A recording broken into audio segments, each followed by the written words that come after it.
Screen visible है Preeti ji? Okay, yes video on कर लें प्रीति जी के अलावा सभी के ऑफ है। मैं 2 मिनट में कर रही हूँ। हाँ कोई बात नहीं। नीतू जी, वर्णिका जी,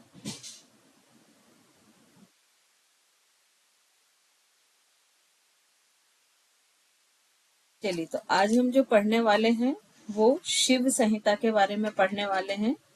और जैसे कि आप लोग को मालूम है कि शिव संहिता भी जो है वो हठ योग का ही एक ग्रंथ है। इसमें वर्णन किसका है? पूरा हठ योग का ही वर्णन है।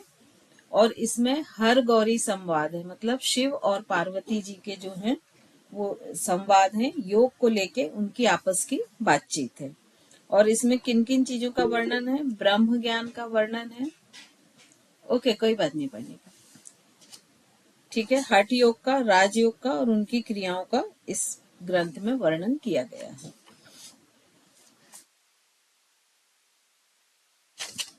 अब इसमें इसका डिटेल तो हम देखते हैं कि क्या क्या है।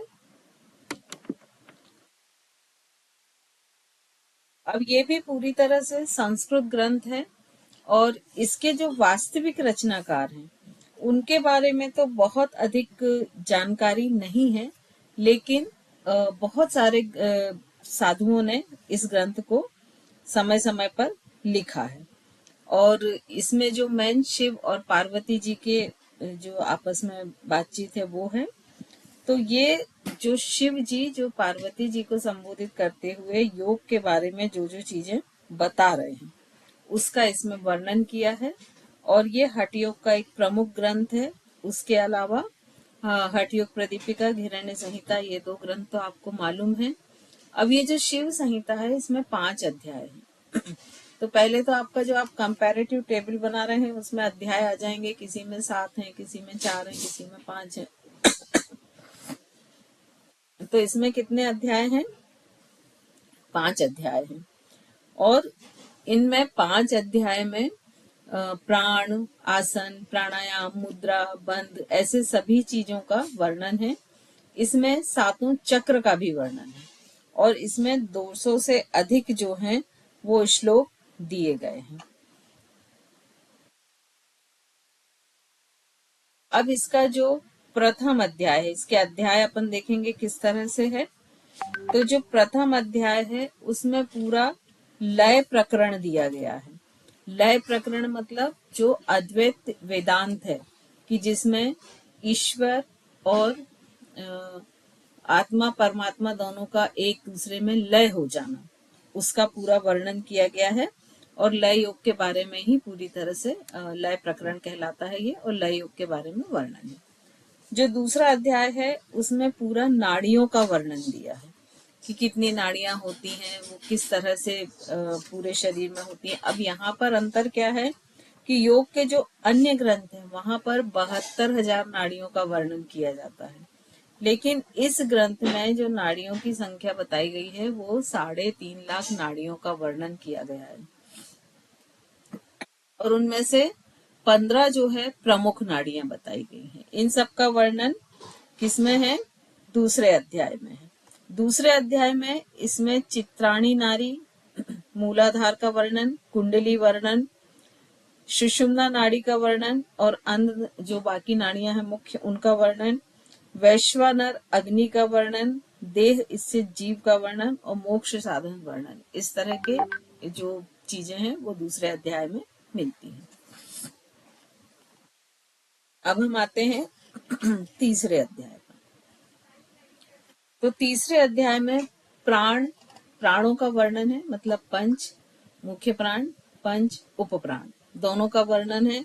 उसके बाद कुंभक का वर्णन है, प्राणायाम का वर्णन है और जो गुरु के महत्व का वर्णन है।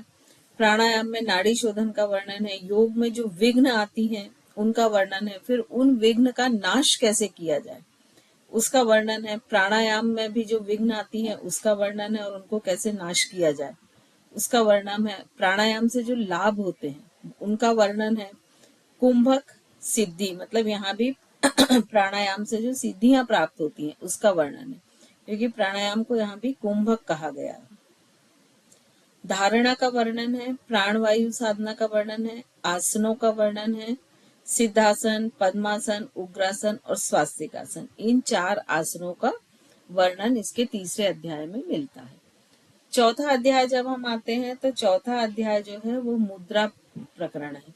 तो इसमें 10 मुद्राओं का वर्णन मिलता है और मुख्य जो बंध है उन बंधों का वर्णन मिलता है।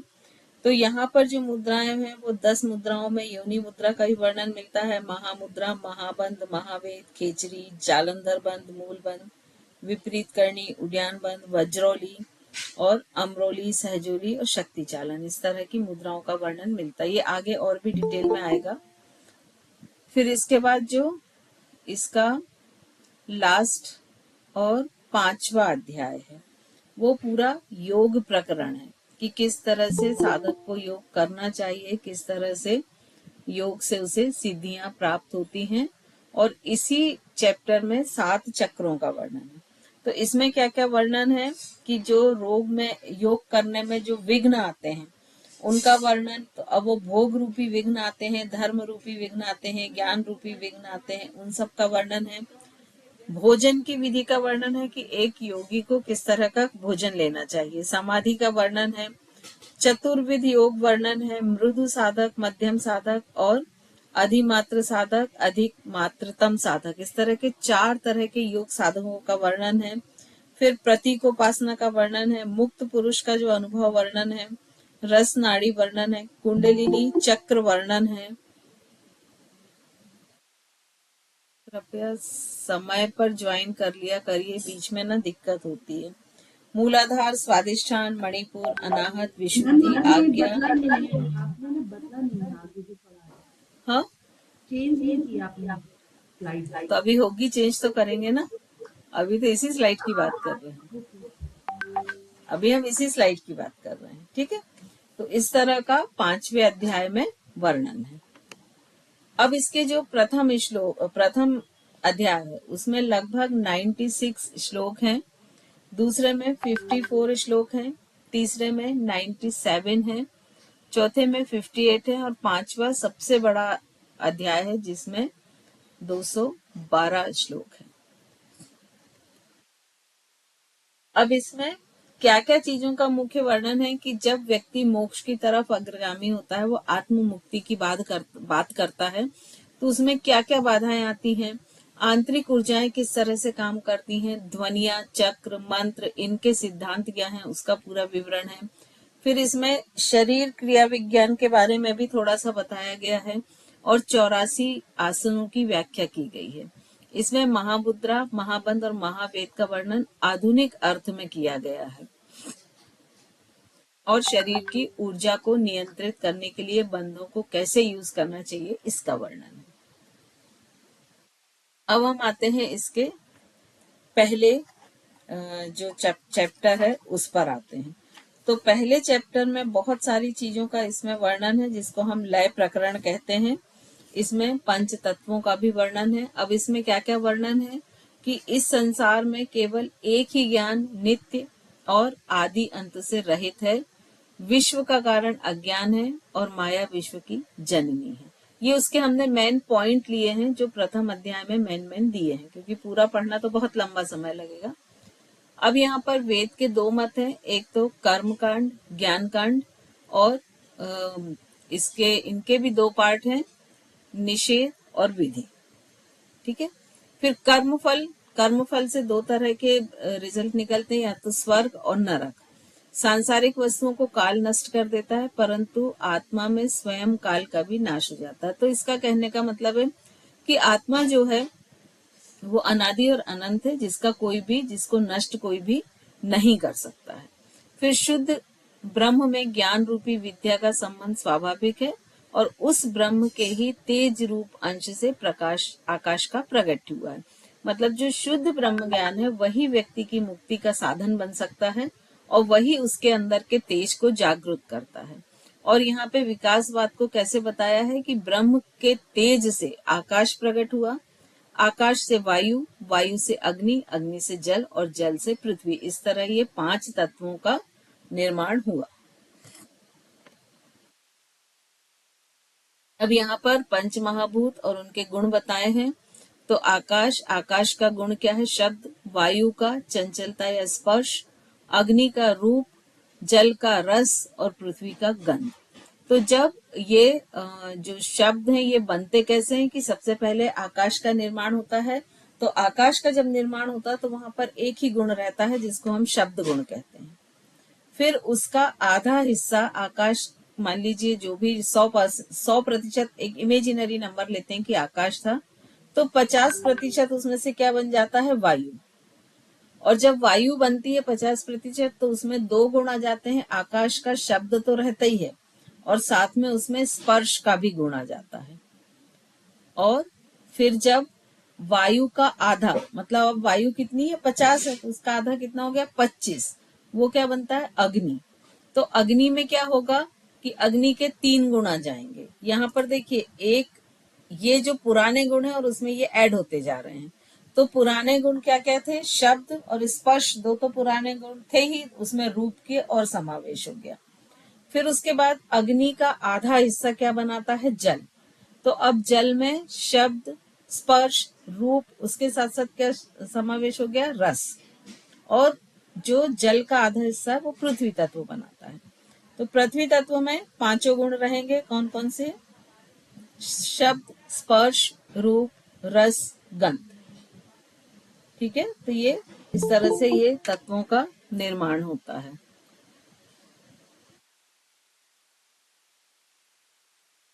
अब हम नेक्स्ट में आते हैं। अब इन्हीं तत्वों से त्रिदोषों का निर्माण होता है। कैसे? आकाश और वायु से वात बनता है, वायु आग और पानी, अग्नि और जल से पित्त, और पृथ्वी और जल से कफ। तो इसी तरह ये त्रिदोषों का निर्माण होता है। अब इसके हम सेकंड इस पर आते हैं। तो सेकंड अध्याय में क्या है? तत्व ज्ञान प्रकरण है, जहां पर नाड़ियों का वर्णन है। तो इसमें भी 3 नाड़ियां प्रमुख बताई गई हैं। कौन कौन सी? ईड़ा, पिंगुला और सुषुम्ना नाड़ी। और यहाँ पर सबसे बड़ी ध्यान देने योग्य बात क्या है कि जो जितने भी योग के ग्रंथ हैं उनमें 72,000 नाड़ियों का वर्णन होता है, लेकिन शिव संहिता में 3.5 लाख नाड़ियों का वर्णन होता है, जिसमें से कई ग्रंथों में 14 प्रमुख मिलती हैं और कई ग्रंथों में 15 प्रमुख मिलती हैं। अब ये जो प्रमुख नाड़ियां हैं, इनमें जिन ग्रंथों में 14 मिलती हैं उनमें कौन कौन सी हैं? सुषुम्ना, ईड़ा, पिंगला, गांधारी, हस्ती जिह्वा, कुहू, सरस्वती, पूषा, शंखिनी, पयस्वी, वारुणा, अलम्बुषा, विश्वोदरी और यशस्विनी। इस तरह की ये ज्यादातर में 14 नाड़ियों का प्रमुख जो है वो वर्णन मिलता है। अब ये पूरे नाड़ियां का किस तरह से बनी हुई हैं, इसका वर्णन मिलता है कि वो मूलाधार चक्र से निकलती हैं, और मूलाधार चक्र में जो ये बीचों बीच उल्टा त्रिभुज होता है और उसके अंदर जो शिव होता है, एक शिवलिंग होता है, वहां से वो नाड़ियों का जो तीन नाड़ियां प्रमुख हैं, ईड़ा, पिंगला, सुषुम्ना, वो वहां से निकलती हैं। तो इस तरह से ये जो नाड़ियां हैं यहाँ पर ये जो नाड़ियां हैं ये लम जो है ये मूलाधार चक्र है। तो यहाँ से एक नाड़ी ईड़ा निकलती है और ये धीरे धीरे उसके ऊपर स्वादिष्ठान में जाती है, फिर ये बिल्कुल विपरीत दिशा में जाती है। तो इस तरह से ये स्पाइरल बनाते हुए ऊपर तक जाती है। इसी तरह से पिंगुला होती है। तो पिंगुला क्या करेगी? इसके अपोजिट में निकलेगी, ये इस तरह से जाएगी, यहाँ पे क्रॉस में ऐसा। तो ये दोनों स्पाइरल शेप में एक दूसरे के अपोजिट जाती हुई और कहाँ पर मिलती हैं? आज्ञा चक्र में मिलती हैं। और कुंडलिनी जो होती है वो मूलाधार चक्र में होती है और ये सीधी सारे चक्रों को भेदती हुई सहस्त्रार चक्र तक जाती है। अब इसका जो तृतीय अध्याय है, जिसको पटल भी बोलते हैं, उसमें योग के बारे में दिया है, जिसमें प्राणों की व्याख्या की गई है। तो यहाँ पर जो मुख्य जो 10 प्राण होते हैं, जो अन्य ग्रंथों में माना गया है कि 5 उप प्राण हैं, 5 मुख्य प्राण हैं, उन सभी को इन्होंने सिर्फ प्राण ही बोला है। जो मुख्य और उप प्राण है उसकी यहाँ पर व्याख्या नहीं की है। तो 10 प्राण कौन कौन से हो गए? प्राण, अपान, समान, उदान, व्यान, नाग, कूर्म, कृकल, देवदत्त और धनंजय। प्राण वही है, सिर्फ जो मुख्य और उप प्राणों में बटे हुए थे उसकी जगह सीधे सीधे 10 प्राणों की व्याख्या की गई है। ये पूरे 10 प्राणों का वर्णन है कि कहाँ पर कौन से प्राण काम करते हैं, किस तत्व और किस तत्व चक्र से रिलेटेड होते हैं।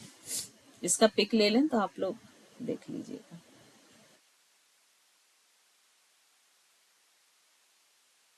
अब यहाँ पे जो 5 प्राण हैं वो शरीर में कहाँ कहाँ फैले हुए हैं। चेस्ट वाले रीजन में प्राण हैं, पेल्विक वाले रीजन में जहाँ जेनाइटल ऑर्गन्स होते हैं पेल्विक से ये अपान है, और पेल्विक से लेके डायफ्राम तक समान है, गले से लेके ऊपर सिर तक उदान है, और बाकी पूरे शरीर में व्यान प्राण जो है वो व्याप्त है। ये इन प्राणों का कलर, इनकी लोकेशन, ये किस जगह पर रहते हैं, इनके फंक्शन क्या हैं और इनसे रिलेटेड सब प्राण क्या है, ये उसका टेबल है। तो इसका भी आप पिक ले लें चाहें तो।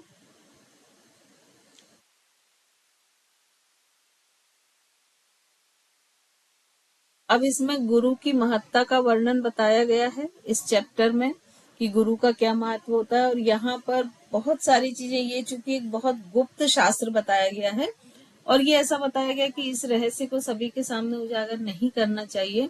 और साथ में यहाँ पर एक स्ट्रिक्ट निर्देश है कि आप कोई भी विधि बिना गुरु के नहीं करेंगे।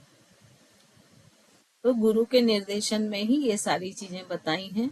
फिर प्राणायाम विधि का यहाँ वर्णन है कि किस तरह से सांसों के द्वारा प्राणायाम को किया जाता है। इसमें नाड़ी शोधन प्राणायाम का वर्णन है कि नाड़ी शोधन प्राणायाम को किस तरह से करते हैं। फिर इसमें योग में जो विघ्न आती हैं उनका वर्णन है। तो यहाँ पर बोला गया है कि खट्टे, रूखे, तीखे, नमकीन, सरसों के पदार्थ और कटु पदार्थ आदि का भोजन करना, बहुत बाहर घूमना, शरीर में तेल मालिश करना योगी के लिए वर्जित है। और चोरी, हिंसा करना, मनुष्यों से द्वेष करना, अहंकार का भाव रखना, प्राणी मात्र के प्रति प्रेम न रखना, असत्य बोलना, मोह करना, प्राणियों को पीड़ित करना वर्जित है। स्त्री प्रसंग करना, अधिक बोलना, प्रिय अप्रिय वचन कहना, बहुत अधिक भोजन करना, ये सब चीजें योग में विघ्न के रूप में वर्णित की गई हैं। और इनका नाश करने के भी तरीके बताए हैं, और योग जो योगी साधक है उसको क्या करना चाहिए ये भी बताया है। तो घृत, दूध, मिष्ठान, तांबुल व चूर्ण से रहित भोजन करें, कर्पूर आदि सुगंधित द्रव्यों का सेवन न करें, कठोर वचन न बोलें, मीठा बोलें, श्रेष्ठ कुटी या अनुकूल वातावरण वाले एकांत स्थान या गुफा में रहना योग साधक को बताया है। सूक्ष्म वस्त्र पहनना, सूक्ष्म वस्त्र क्यों पहनना बता सकता है कोई? मैम जिससे हमारे शरीर से वायु, सूरज की जो किरणें हैं वो टच हो सके। नहीं, जिससे क्या होता है कि जब वस्त्र हम जितने पहनते हैं ना उतना एनर्जी फ्लो रुकता है। तो एनर्जी का फ्लो प्रॉपर रहे इसलिए कम से कम वस्त्र पहनना, जिससे जो सर्कुलेट हो रही है एनर्जी उसका, अब एनर्जी तो हमारे बाहर अंदर दोनों में हो रही है ना, बाहर भी ऑरा के रूप में हो रही है और अंदर भी हो रही, तो वो प्रॉपर रहे। फिर सदैव वेदादि का श्रवण करना, वैराग्य युक्त भाव से रहना, ईश्वर के नाम का संकीर्तन करना, शुभ की सुनना, धैर्य, क्षमा, तप, शौच और लज्जा का भाव रखना, गुरु सेवा करना, ये सारी चीजें इसमें बताई हैं जो योग साधक को करनी चाहिए। अब यहाँ पे ना एक चीज जो है ना, गुरु सेवा करना, ये सभी लोग अवॉइड करते हैं। गुरु कौन होता है? यदि मान लीजिए एक छोटा बच्चा आपको एक चीज सिखा गया तो वो भी गुरु है। तो जिससे भी आपने कुछ भी सीखा वो गुरु है। और शास्त्रों में ऐसा कहा गया है कि गुरु दक्षिणा के बिना कोई भी ज्ञान जो है वो फलित नहीं होता है। ये हर शास्त्र में कहा है ना। अभी क्या होता है, गुरु दक्षिणा को हम क्या लें? मान लीजिए हम अपने गुरु के पास जा रहे हैं और एक हमने छोटा सा पेन भी ले गए, तो वो हमारा भाव क्या हो गया? देने का हो गया, है ना। तो ऐसा इन शास्त्रों में कहा गया है कि जो भी जिससे भी आपको ज्ञान मिलता है उसको आप अपनी तरफ से जरूर कुछ ना कुछ दें गुरु दक्षिणा के रूप में, जिससे आप सिर्फ, क्योंकि हमेशा जो लेना और देना है वो बैलेंस होना चाहिए। कहीं भी अगर आप ऐसा करेंगे कि आप सिर्फ ले रहे हैं या सिर्फ दे रहे हैं, तो दोनों में समभाव नहीं रह पाता है ना, ऊर्जा की समानता नहीं रह पाती है। तो ऊर्जा को समांतर रखने के लिए देखिए, यदि गुरु सिर्फ दे रहा है बदले में कुछ भी नहीं ले रहा है, तो गुरु के मन में अहम भाव आ सकता है कि भाई मैं तो सिर्फ दे रहा हूं, मैं बड़ा हूं। और यदि शिष्य सिर्फ ले रहा है तो उसमें हो सकता है कहीं एक गिल्ट आ जाए। तो वो एक ऊर्जा के स्तर को, समभाव को मैनेज रखने के लिए एक इस ग्रंथ में स्पेशल एक ये दिया गया है कि गुरु सेवा करना और गुरु दक्षिणा देना। तो गुरु दक्षिणा का तो लगभग अपने हर ग्रंथों में वर्णन मिलता है ना। अब दक्षिणा का मतलब ये नहीं होता कि आप उनको बहुत सारा कोई बहुत महंगा चीज दो या कुछ दो। गुरु दक्षिणा मतलब आपके मन से एक निकली हुई ऊर्जा जो आपने देने का भाव रखा, सिर्फ इतना होता है। तो यहाँ पर गुरु की सेवा करना, और ये जो गुण है धैर्य का, क्षमा का, तप का, शौच का और लज्जा का, ये आप गुण हैं। अगर ये गुण देखिए, अगर आप में या किसी भी साधक में आ जाए तो उसके 50% तो कर्म वैसे ही सुधर गए, है ना। अगर क्षमा भाव को ही ले लें, क्षमा भाव आ जाए तो कितनी चीजों से, कितने ऐसे नकारात्मक भाव हैं जिनसे आप बच जाएंगे, है ना। तो इस तरह से उन गुणों का विकास करना जो हमारे चेतना को ऊपर उठाते हैं या हमारे कॉन्शियस लेवल को थोड़ा हाई करते हैं। अब भोजन की विधि भी इसमें स्पेशल बताई गई है। तो भोजन की विधि क्या बताई है कि कोई भी योग साधक है उसको भोजन तभी करना चाहिए कि पहली शर्त तो यह है कि उसको अंदर से भूख की इच्छा हो, और दूसरी क्या है कि जब सूर्य नाड़ी या पिंगला नाड़ी एक्टिवेट हो। आप लोग को मालूम है कि इन नाड़ियों को हम स्वर कहते हैं, है ना, ये स्वर विज्ञान के अंतर्गत आता है। तो जो लेफ्ट नॉस्ट्रिल होता है उसको हम बायां स्वर कहते हैं या चंद्र नाड़ी कहते हैं। इसी तरह से जो राइट होती है उसको दाहिना स्वर या सूर्य नाड़ी कहते हैं।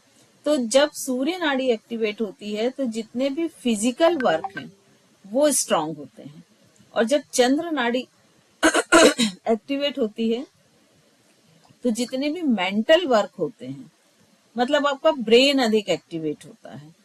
तो सक्सेस का जो चीज अधिक एक्टिवेट होगी उसके सपोर्ट में आप काम करेंगे तो आपके सक्सेस रेशो बढ़ जाएगा। तो चूंकि डाइजेशन होना एक फिजियोलॉजी है, फिजिकल एक्टिविटी है, तो जब राइट नॉस्ट्रिल या सूर्य नाड़ी चलती है तो उसी समय योगी को भोजन करना चाहिए। और यदि चंद्र नाड़ी चल रही है तो चूंकि आप लोग को मालूम है कि नाड़ी विज्ञान के हिसाब से हर कुछ समय में ये नाड़ियों का स्वर बदलता है, तो आपको थोड़ा वेट करना चाहिए।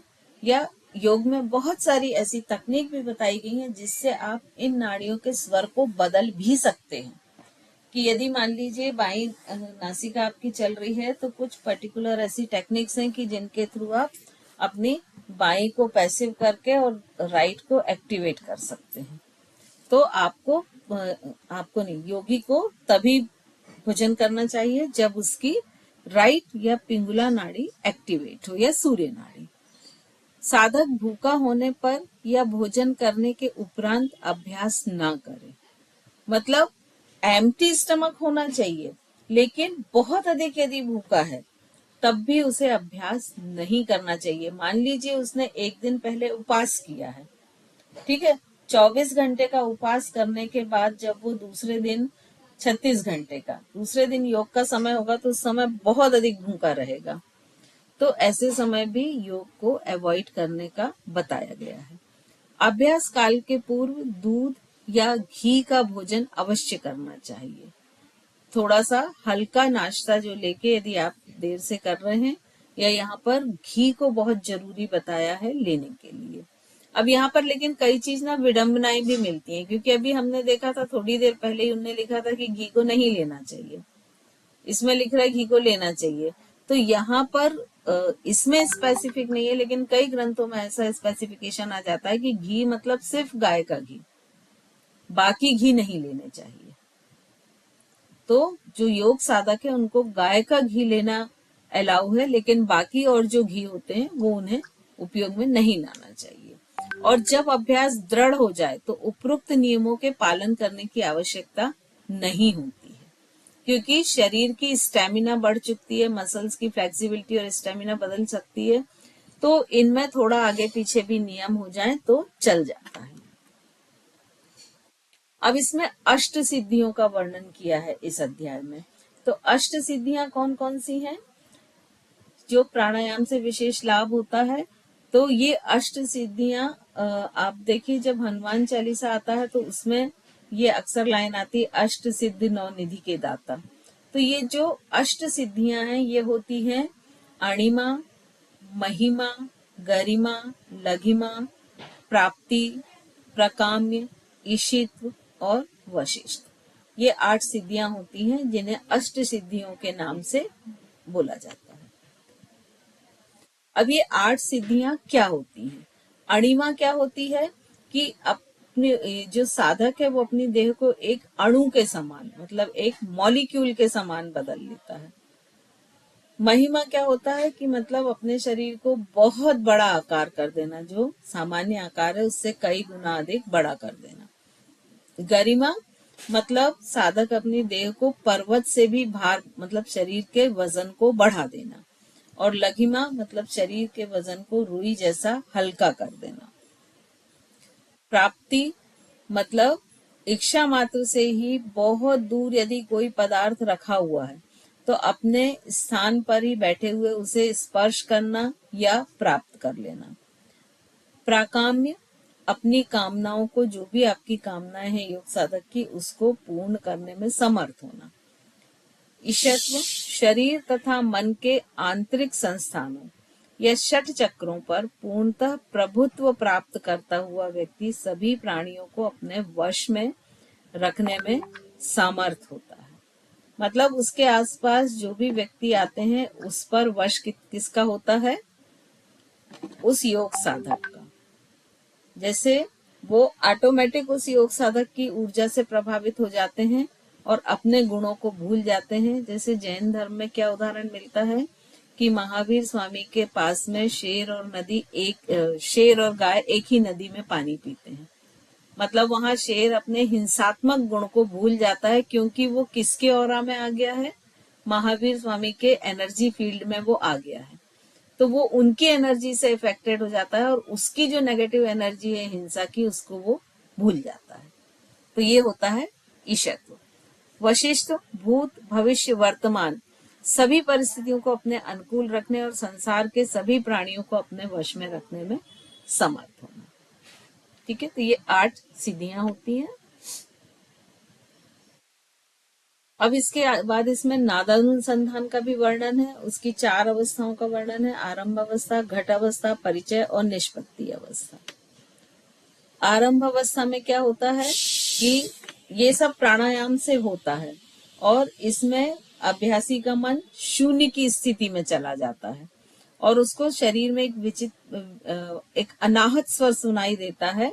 और साधक जो क्या है, वो दिव्य शरीर वाला, तेजस्वी, दिव्य गंध युक्त, व्याधि रहित, प्रसन्न चित्त तथा शून्य से युक्त हो जाता है। ये प्रारंभ अवस्था है। वहीं जब घट अवस्था प्रारंभ होती है तो जब वो एक अवस्था प्रारंभ अवस्था के बाद भी लगातार अभ्यास करता है तो साधक के शरीर में वायु निरुद्ध होकर किस नाड़ी से बहने लगती है? सुषुम्ना नाड़ी से, जिससे उसका साधक जो है और भी दृढ़ हो जाता है, वो ज्ञानी हो जाता है, देव के सदृश हो जाता है। उसकी विष्णु ग्रंथि का भेदन हो जाता है। मतलब विष्णु ग्रंथि यानी ये हार्ट के पास जो है 3 ग्रंथियां होती हैं। ब्रह्म ग्रंथि मतलब ये मूलाधार चक्र के पास, अनाहत चक्र के पास विष्णु और आज्ञा चक्र के पास रुद्र ग्रंथि। और इस अवस्था में जो साधक है वो अति शून्य से परमानंद स्वरूप भेरी एक यंत्र होता है, ये जो नीचे बना हुआ है शहनाई टाइप का, इसका जो साउंड होता है उसके जैसे साउंड को सुनता है और ये साउंड उस साधक को मुक्ति की ओर अग्रसर करता है। फिर आती परिचय अवस्था। तो परिचय अवस्था में मर्दल ध्वनि का श्रवण होता है। मर्दल ध्वनि मतलब ये जो एक ढोलक के जैसा यंत्र है, लेकिन ढोलक से थोड़ा सा अलग है, ठीक है, इसका थोड़ा सा डिफरेंट होता है। और सभी प्रकार की सिद्धियां इस समय उस साधक को मिल जाती हैं और वो महाशून्य में गमन करता है। और इस अवस्था में जो साधक का चित्त है वो आनंद की प्राप्ति कर दोष, दुख, जरा, व्याधि, क्षुधा और निद्रा आदि से रहित होकर सहजानंद को प्राप्त करता है। अब लास्ट है निष्पत्ति अवस्था। निष्पत्ति अवस्था में क्या होता है कि जो प्राण वायु है ये रुद्र ग्रंथि का भेदन करके शिव स्थान या सहस्रार चक्र को प्राप्त करता है। मतलब ये रुद्र ग्रंथि जो आज्ञा चक्र पे है उसको भेद के ऊपर जाके सहस्रार चक्र पे चला जाता है।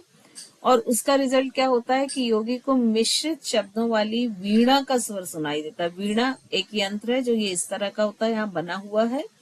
और इससे योगी का चित्त एकाग्र होकर राजयोग समाधि के लिए उपयुक्त बनता है और वो ईश्वर की सदृश सृष्टि तथा संहारक बन जाता है। अर्थात साधक जीवन मुक्त बन जाता है।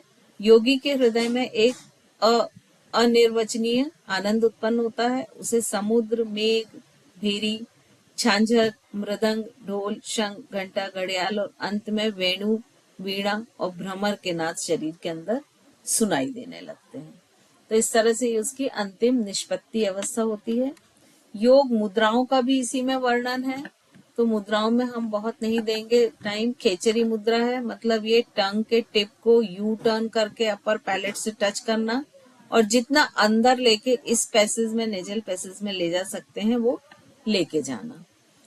काकी मुद्रा है, लिप्स को राउंडेड करते हुए कौवे की चोंच की समान करते हुए इनहेल एक्सेल करना। इनहेल लिप्स से करना, माउथ इनहेलिंग और नॉस्ट्रिल एक्सेलिंग। फिर इसके बाद इसमें आसनों का वर्णन है। तो इसमें 84 आसन का वर्णन है और इनमें से 4 महत्वपूर्ण बताए हैं। वो कौन कौन से हैं? स्वास्तिक आसन, पद्मासन, सिद्धासन और उग्रासन। इन 4 आसनों को इसमें इम्पोर्टेंट बताया है। अब ये सिद्धासन आप लोग को मालूम है ध्यानात्मक आसन है, इस तरह का पोजीशन रहता है। पद्मासन भी ध्यानात्मक आसन है जिसमें इस तरह की है। सेकंड पिक्चर में बद्ध पद्मासन है। तो जो पर्पल वाली पिक्चर है फीमेल की, वही पद्मासन की पोजीशन है। उग्रासन कुछ इस तरह से बताया गया है इसमें कि दोनों पैरों को मैक्सिमम खोल के और सामने की तरफ झुकते हुए दोनों पैर को पकड़ना और माथे को जमीन से लगाना, ये उग्रासन बताया है। और स्वास्तिक आसन भी एक ध्यानात्मक आसन है जो आप लोग पहले देख चुके हैं। अब इसके जो चौथा अध्याय है उसमें मुद्रा और बंध का वर्णन किया है और ये सबसे बड़ा अध्याय है। तो यहाँ पे मुद्राओं में 10 मुद्राओं का वर्णन किया है। कौन कौन सी? महामुद्रा, महाबंध, महावेद, खेचरी, जालंधर बंध मुद्रा, मूल बंध मुद्रा, विपरीत करणी मुद्रा, उड्यान बंध मुद्रा, शक्ति चालन मुद्रा, वज्रोली मुद्रा। वज्रोली मुद्रा को 2 तरह से लिया गया है, सहजोली मुद्रा और अमरोली मुद्रा। और इसमें इसके अतिरिक्त एक योनि मुद्रा का भी वर्णन मिलता है। महामुद्रा, जैसे हम महाबंध लगाते हैं, तीनों बंध लगा के एक पैर को मोड़ना और सामने की तरफ झुकना, यह महामुद्रा है। फिर ये महामुद्रा में इस तरह का पोस्चर आता है, उसमें क्लियर नहीं दिख रहा था तो आप ये देख सकते हैं। इसमें तीनों बंध लगते हैं। ये बैठ के दूसरी तरह से करने, ये महाबंध है, ठीक है। तो ये 3 बंध में कौन कौन से होते हैं? जो फ्लोर मसल्स से लगते हैं वो मूल बंध, नाभि में उड्यान बंध और गले के पास जो लगता है वो जालंधर बंध, और तीनों को एक साथ लगाते हैं तो महाबंध। फिर महावेद मुद्रा, इसमें सिर्फ लेग की पोजीशन चेंज है। जो महामुद्रा में ये लेग साइड में था, ये वज्रासन की पोजीशन में रहता है, बाकी सेम है। खेचरी मुद्रा का भी बताया था कि जीभ को यू टर्न लेके अंदर की तरफ ले जाते हैं। ये है खेचरी मुद्रा की फर्स्ट स्टेज में जीभ यहाँ सॉफ्ट पैलेट तक टच करती है, फिर उसको और अंदर ले जाते हैं। यहाँ के जो एक लिगामेंट होता है जो जीभ को लोवर जैसे जोड़ के रखता है, उसको हटाते जाते हैं और फिर ये नेजल पैसेज में इस तरह से अंदर तक लेके जाते हैं। और ये फाइनल स्टेज है कि ये नेजल पैसेज का जो अपर इंटरनल वॉल है उसे ये टच करने लगती है। जालंधर बंध गले में लगता है, थायराइड ग्लैंड के पास। मूलबंध जो है ये फ्लोर मसल्स में लगता है, एनस और वेजाइना। विपरीत करणी मुद्रा, विपरीत करणी मुद्रा ये इस तरह की होती है, बिल्कुल सर्वांग आसन जैसी है। दोनों में अंतर क्या होता है कि इसमें बॉडी जो है एक कॉमा के शेप की होती है और सर्वांग आसन में यहाँ से बिल्कुल स्ट्रेट हो जाती है बॉडी, शोल्डर से लेग तक की स्ट्रेट हो जाती है। ये दोनों में प्रमुख अंतर है। फिर उड्डयन बंध नाभि में लगता है। वज्रोली मुद्रा जो है ये मेल्स के लिए होती है और ये जो वज्रोली मुद्रा है ये जितने भी जेनाइटल मसल्स हैं और फ्लोर मसल्स हैं उनको कॉन्ट्रैक्ट करते हुए ऊपर की तरफ खींच कर रखना। ये जो रेड पॉइंट दिख रहा है यहाँ पर खासकर इन मसल्स को और इसके चारों की मसल्स को ऊपर की तरफ खींचना और ढीला छोड़ना।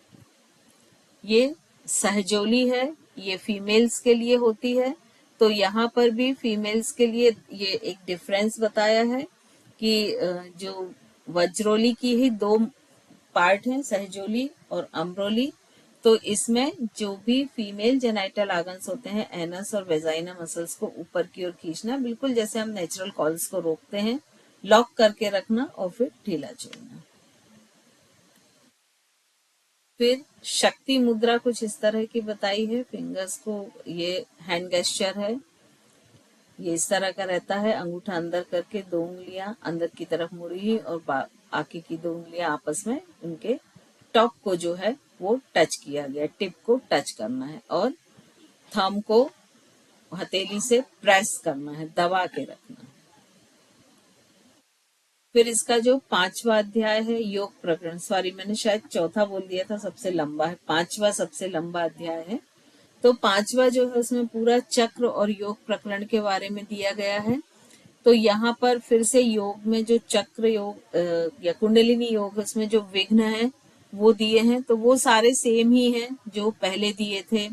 पांडित्य का प्रदर्शन, वेद शास्त्रों का व्याख्यान, नृत्य, संगीत, भोग, श्रृंगार, वंशी, वीणा, मृदंग आदि वाद्यों में तल्लीन रहना, जो भोग की वस्तुएं हैं उनको उपयोग करना, तांबुल का सेवन करना। तो ये भी जितनी विलासिता, भोग विलासिता की चीजें हैं वो सब योग के रूप में, योग में विघ्न है। तो इसमें हमने आपको बताया था 3-4 तरह के योग विघ्न बताए हैं। तो ये पहला कौन सा है? भोग रूपी योग विघ्न का वर्णन है। फिर इसी में जो दूसरा है वो धर्म रूपी योग विघ्न का वर्णन है। तो ये सब जो जैसे स्नान करना, पूजन या होम करना, मोक्ष में अनुकूल स्थिति में रहना, व्रत या उपवास करना, नियम का पालन करना, मौन रहना, इंद्रिय निग्रह करना आदि धर्म रूपी विघ्न है। जब ये एक एडिक्शन के साथ किए जाते हैं और भावना प्रधान ना होकर ये कर्म प्रधान हो जाते हैं, तब ये योग में विघ्न के रूप में काम करते हैं। जैसे दान देना, सर्वत्र ख्याति के लिए हमेशा इच्छा रखना और अपना बहुत नाम हो उसके लिए बहुत सारी चीजें बनवाना। तीसरा है ज्ञान रूपी, मतलब बहुत अधिक ज्ञान होने पर और अगर उस ज्ञान का हम घमंड आ जाना, अहंकार आ जाना, तो वो भी ज्ञान रूपी विघ्न है। फिर भोजन का वर्णन किया है, तो इसमें बोला है कि नवीन रसयुक्त भोज्य वस्तु तथा सौंठ चूर्ण से युक्त भोजन करना, मतलब भोजन के उपरांत सौंठ को काटकर चूर्ण बनाकर उसका सेवन करना और इसके सेवन करने से समाधि की शीघ्र प्राप्ति होती है। मतलब ये भावों को, मन को एकाग्र करती है। समाधि लक्षण का वर्णन किया है, तो उसमें क्या है? साधुओं का संग, दुर्जन से दूर रहने का निश्चय करना, वायु निर्गम में प्रवेश और कुंभक के समय गुरु के दिए लक्ष्य का अवलोकन करना समाधि में सहायक है। मतलब एक तो यह है कि जैसी संगति में आप रहोगे वैसे आपके विचार होंगे, इसलिए यहाँ पर बोला है कि साधुओं का संग रखें। फिर यहाँ पर जो गुरु जो लक्ष्य दे उसके साथ आप प्राणायाम करें, तभी वो समाधि में सहायक होगा। यदि बिना गुरु के आप प्राणायाम करते हैं तो वो समाधि में सहायक नहीं होगा। तो यहाँ पर भी गुरु का महत्व है। फिर इसमें थोड़ा थोड़ा जो वर्णन है वो मंत्र योग, लय योग का वर्णन है, राजयोग का वर्णन है, तीनों योगों का वर्णन है। योग के प्रकार इसमें दिए हैं, मंत्र, हठ, लय योग और राजयोग। फिर मृदु साधक का वर्णन है, मतलब इसमें हमने बताया था 3 या 4 तरह के साधक का वर्णन योग साधक का। तो पहला है मृदु साधक। मृदु साधक कौन होता है कि ये मंद उत्साह वाला, अति मूढ़, व्याधि से ग्रस्त, गुरु की निंदा करने वाला, लोभी, पाप वाला, बहुत भोजन करने वाला, स्त्री के वश में होता है, चंचल चित्त, दीन, रोगी, पराधीन, अत्यंत निष्ठुर, मंद आचरण वाला और मंद वीर वाला पुरुष मृदु मानव कहलाता है। ऐसा साधक मंत्र योग का अधिकारी होता है, क्योंकि उसे पहले अपने शरीर को क्या करना चाहिए, स्ट्रांग बनाए बिना वो हठ योग पर नहीं आ सकता, तो इसीलिए उसे सिर्फ मंत्र योग का ही प्रयोग करना चाहिए।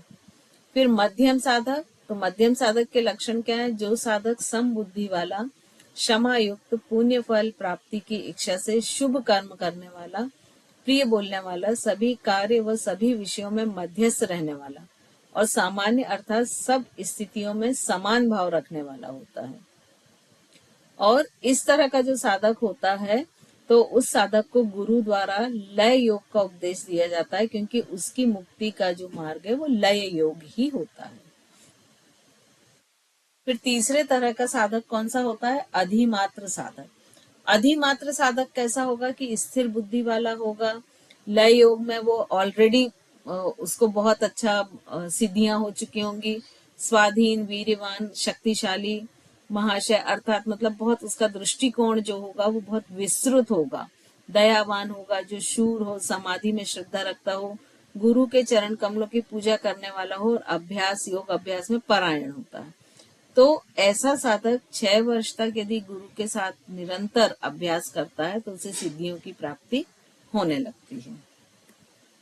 अब चौथा और अंतिम साधक बताया है अधिमात्रतम साधक। तो ये कौन है? ये साधक महान वीर्यबल से समन्वित, उत्साहयुक्त, शूरता से संपन्न, शास्त्र का ज्ञाता, अभ्यासशील, मोह रहित व आकुलता से रहित होता है, मिताहार करने वाला, जितेंद्रिय, भय रहित, पवित्र आचरण वाला, सभी कार्यों में चतुर, उदारता से धन का दान करने वाला होता है। तो ये सर्वश्रेष्ठ साधक माना गया है।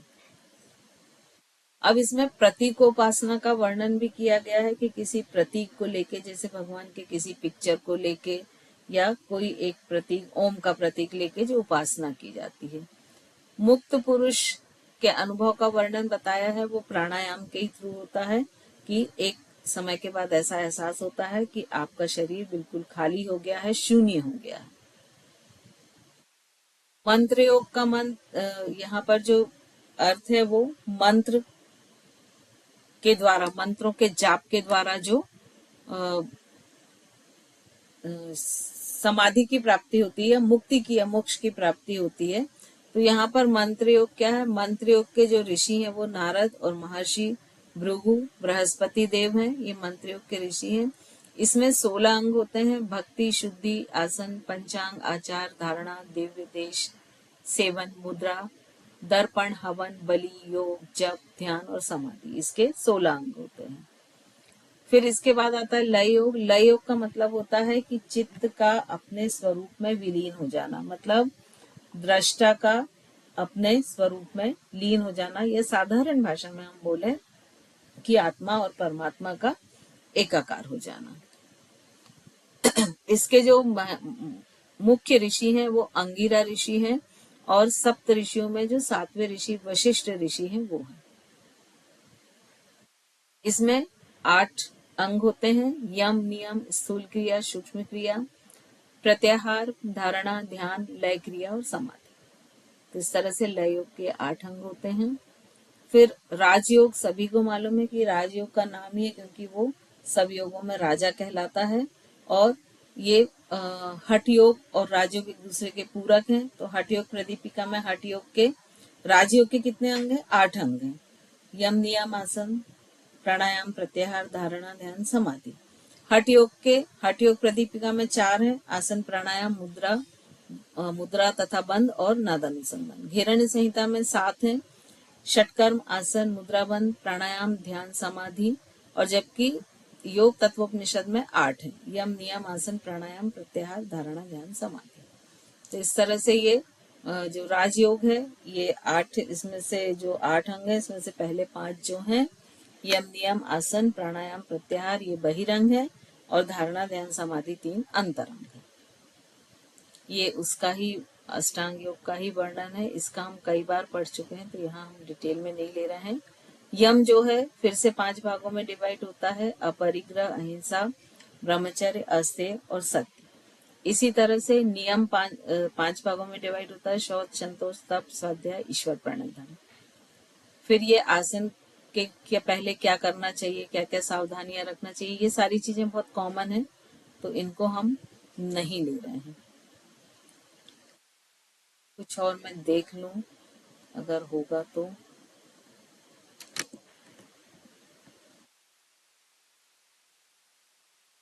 आई थिंक ये 5वां पूरा कंप्लीट हो गया है। तो इस तरह से आपकी जो ये शिव संहिता है, इसका एक वो जो समराइज है पूरे ग्रंथ का, ये आज आपको बताया। इसमें से सिर्फ आपको याद रखना है कि डिफरेंस क्या क्या है, बाकी चीजें तो सेम है, आप सभी लोग देख रहे हैं ना, कोई भी चीज में अंतर नहीं है। तो आई थिंक ये सभी को क्लियर होगा।